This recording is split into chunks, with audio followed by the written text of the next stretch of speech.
Boys, boys, boys. I have 3. They are wild, they're loud, they're busy, and they're the apples of my eye.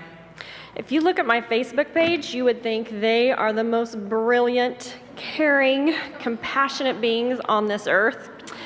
In reality, at times they can be, but mostly they are wild, crazy, and loud. They're boys. Have you ever seen someone roll their eyes or make a snarky comment at a "my kid is an honor student" bumper sticker, or say, "oh, another post about how so-and-so's kid is so perfect"?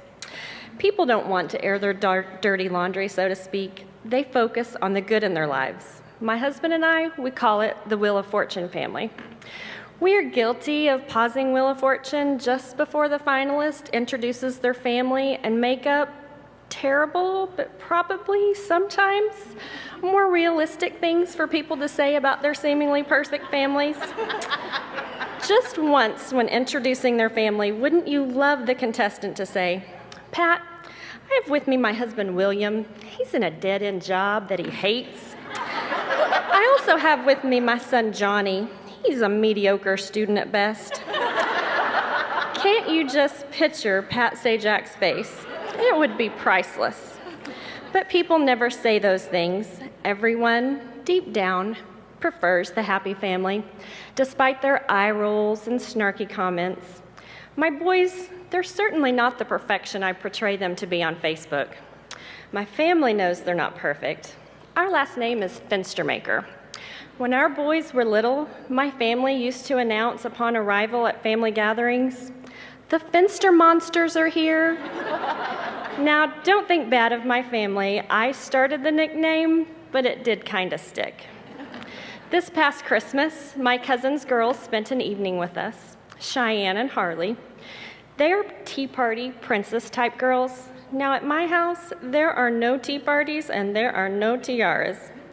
There are soccer balls being kicked up against the hearth, one-on-one soccer matches in the family room, Nerf basketball games going on, basically constant boy chaos. I love it, but Harley, she thought it was all very inappropriate. After observing her cousins for a while, she looks at me a little disgusted and says, "Gigi," as she calls me, "I think you need an elf on the shelf because I think Santa might like to know about all this." "You might be right," I said with a laugh.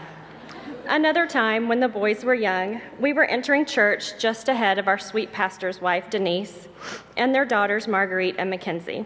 Marguerite turns to her mom and she points at us. "Mom, the bad boys are here." Denise, completely humiliated, says, "I've told you not to call them that." So obviously it wasn't the first time. "They aren't bad boys," she said. "They're just boys," and gives me a sheepish, "I'm so sorry" shrug. I've never let her live that down. But the one experience I will never forget, the one that has gotten me through many wild, crazy, loud times when I didn't find it all quite so amusing, was this one.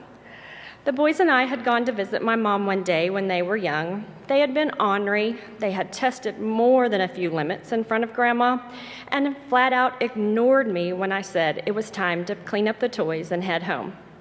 Frustrated and needing reassurance before we headed out the door, I said, "Mom, please tell me you had days like this when we were little." My mom's response was a quick, "Oh no." I was completely crushed and felt like a huge failure at motherhood. It was a long 50-minute drive home with several tears. Luckily, the boys had fallen right to sleep. However, it wasn't just a long 50 minutes for me.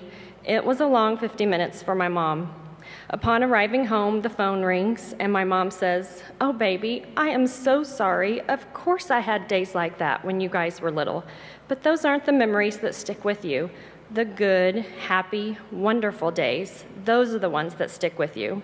Those are the ones you remember. You are a good mom. Everybody has days like this." We both cried and laughed a little. So yeah, on my Facebook page, it appears I have mostly perfect children, I post their awesome achievements, their handsome photos, the stories about their thoughtfulness and such, because those are the days I choose to memorialize those days. We certainly have our fair share of not so awesome days, but I wouldn't change my crazy, wild, loud Wheel of Fortune family for anything.